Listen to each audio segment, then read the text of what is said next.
Got Halty on the line in New Jersey, which is where Derek J. hails from originally. Halty, you're on Free Talk Live.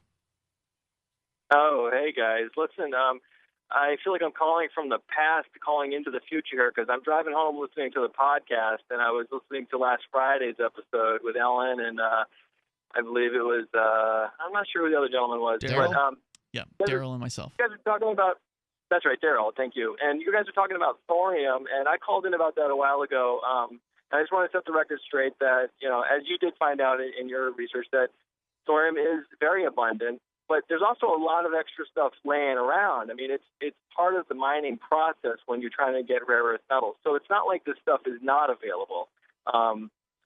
I'm sorry for jumping right into this. I know you're totally off topic here, but no, if it was an interesting discussion we had on Friday night, just to catch everybody up with that is, the idea that thorium is this much safer nuclear reactant, if you will, that the really useful thing about thorium that I picked up from this Forbes piece that we were sharing is that you can stop the reaction.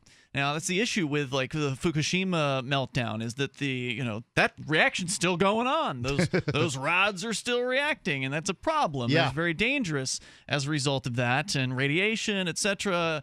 With a thorium reaction, as I understood what we were sharing, is that as soon as you stop shooting these neutrons at the element, if you will, that it stops the reaction. Whereas with uranium-based reactions, you can't stop the reaction. It just keeps on going, and I don't know how you'd handle that. So it's a lot safer. Yeah, generally you're right. I mean, I like to use the analogy of like a balloon, and a conventional nuclear reactor is a balloon that's constantly filling up, and you always have to let a little air out of it. Now, if you walk away from that balloon, it's going to pop. But with a liquid fluoride thorium reactor, a lifter, the balloon deflates slowly, and you have to make sure it keeps on filling up. So if you walk away from it, it's just going to deflate. It's not going to pop. Right, and, so they can stop a reaction. So if something were to go wrong with a thorium-based nuclear reactor, they could just turn a switch and it would be done. Does that make it meltdown-proof? Basically, yes. Well, and hold on. I want to talk to the guy who knows what he's talking about. Hey, Mark, listen, it's a great question. It's funny, because it's a liquid fluoride thorium reactor, it's already melted.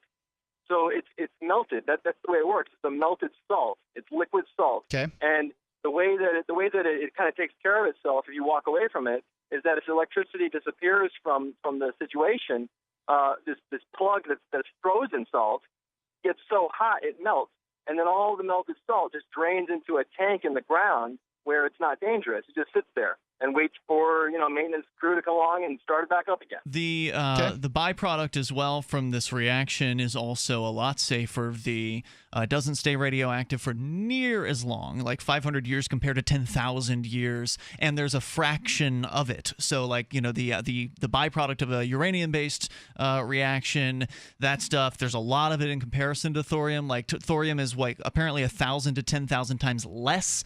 The remnants, if you will, the radioactive byproduct, right.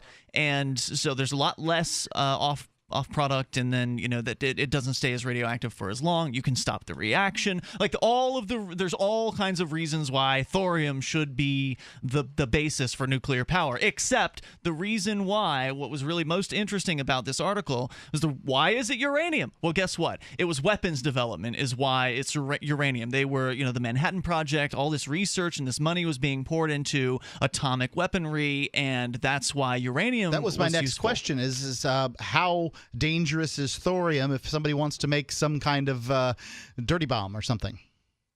That's right. Yeah, well, thorium itself is not fissile. It's fertile, which means it needs to take neutrons to become dangerous. And it only happens inside the reactor. So if you have this stuff outside of the reactor, it's in the concrete in the foundation of your building. It's in granite stone. It's in the granite state. It's all over the place. This stuff is very common. And it's not dangerous by itself, although it is technically considered a radioactive substance, and that's why the NRC regulates it. So if you read there's a book called the Radioactive Boy Scout. It's about a kid who was using thorium. He's getting it out of lanterns that were in old camping lanterns that they make this stuff out of. And anyway, long story short, he gets a bunch of this stuff and tries to make his own nuclear reactor, and the NRC tracks him down. And I mean, it's not exactly safe, but it's also nowhere near as dangerous as uranium. One of the real problems with the current electrical grid, besides pollution, and I want to talk to you about thorium and pollution here in a second, but one of the problems is the loss of energy through running electricity across the grid. The grid is this big, giant power supply thing that covers basically half the nation. I think that the Continental Divide it might be involved there somewhere, but it's huge, and they have to keep it all powered all the time. And these power plants, I mean, there's resistance in these lines, and many of them are old. How close can you? I mean, how small can a thorium reactor be? Can it power just a neighborhood?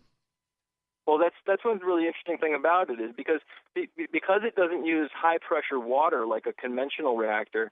It doesn't need this thing called a containment dome, and the containment dome is simply a very large structure that's around the actual core of an existing reactor that prevents. In the event of a meltdown or an explosion, it contains all that radioactive steam that's in there.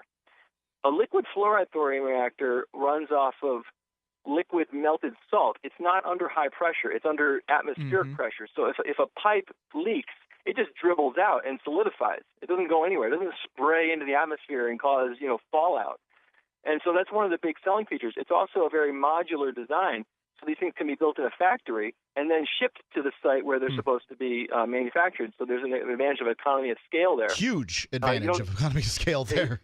Yeah, and it literally, they may be smaller in terms of megawatt output, but if they can be put in municipalities, your municipality can have its own energy source. I don't want to have power from my municipality. I don't trust those people. How about my neighborhood? Right. I'm talking about me getting together with between 5 and 500 people that I want to put together my own arrangement with. Is that possible? Absolutely. Yeah. What about I don't use that word. What about pollution? Yeah, the only pollution is it has a very limited amount of radioactive waste, very small compared to uranium reactors. And it's also not radioactive as long. But also other waste can be used, again, for radioactive use in medical industry. So and also for space exploration. Thanks for the call tonight, Halty. I appreciate it. There's more coming up here on Free Talk Live. Free Talk Live, 7 nights a week from 7 to 10 Eastern, live on the Liberty Radio Network at LRN.FM.